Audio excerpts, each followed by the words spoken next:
हरे कृष्णा। राधे राधे आप सभी को। तो आज हम माघ मास के 10वें दिन पर आ गए हैं। माघ मास के 10वें दिन की कथा मैं आपको सुनाती हूँ। प्राचीन समय की बात है। एक नगर में धर्मदत्त नाम का एक निर्धन किंतु अत्यंत धर्मपरायण व्यक्ति रहता था।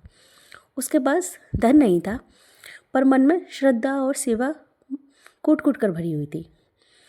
माघ मास आने पर उसने संकल्प लिया कि वह प्रतिदिन स्नान, भगवान विष्णु का पूजन और यथाशक्ति दान करेगा, अपनी सामर्थ्य के अनुसार दान करेगा। एक दिन माघ मास के शुक्ल पक्ष की 10वीं तिथि को जब धर्मदत्त नदी से स्नान कर कर लौट रहे थे, उन्होंने अपने मार्ग में एक भूखे ब्राह्मण को देखा। उनके पास देने के लिए कुछ भी नहीं था, लेकिन फिर भी उन्होंने अपने पास से जो थोड़ा सा अन्न और गर्म जल था, वो बिना संकोच करते हुए पूरी श्रद्धा और भाव से उस ब्राह्मण को दे दिया और मन ही मन कहने लगे कि मेरे पास जितना है मैंने उतना तुमको दिया। ब्राह्मण ने प्रसन्न होकर आशीर्वाद दिया और कहा, वत्स, तुम्हारा यह छोटा सा दान माघ मास में महादान बन गया है। अर्थात माघ मास में हम छोटे से छोटा भी दान करते हैं, वो भी 1000 गुना बड़ा होकर हमको मिलता है। कुछ समय बाद धर्मदत्त का देहांत हुआ।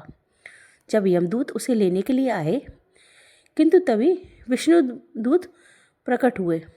उन्होंने कहा कि इसने माघ मास में स्नान दान और सेवा की है, इसलिए इसे वैकुंठ लोक का अधिकारी बनाया जाता है। धर्मदत्त को विष्णु लोक में स्थान मिला और वह जन्म मरण के बंधन से मुक्त हो गया, अर्थात उसको भगवत प्राप्ति हो गई। इस तरीके से माघ मास में थोड़ा सा दान भी अत्यंत फल देता है और धन से अधिक श्रद्धा और भाव भगवान देखते हैं।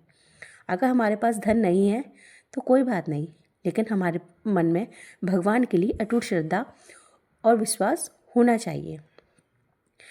सेवा, स्नान और नाम स्मरण से जीवन पवित्र होता है और माघ मास में तो इस चीज़ की तिथि और इस चीज़ का फल दोगुना हो जाता है।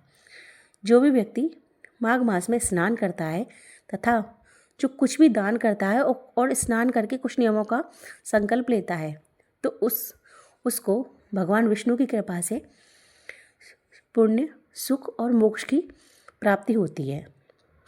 और हमको अपनी सामर्थ्य के अनुसार ये सब कुछ ज़रूर करना चाहिए। तो आज आपकी 10वें दिन की कथा समाप्त हुई। अगर आपको मेरी वीडियोस अच्छी लगती हों तो मेरे चैनल को लाइक और सब्सक्राइब करिए। राधे राधे आप सभी को।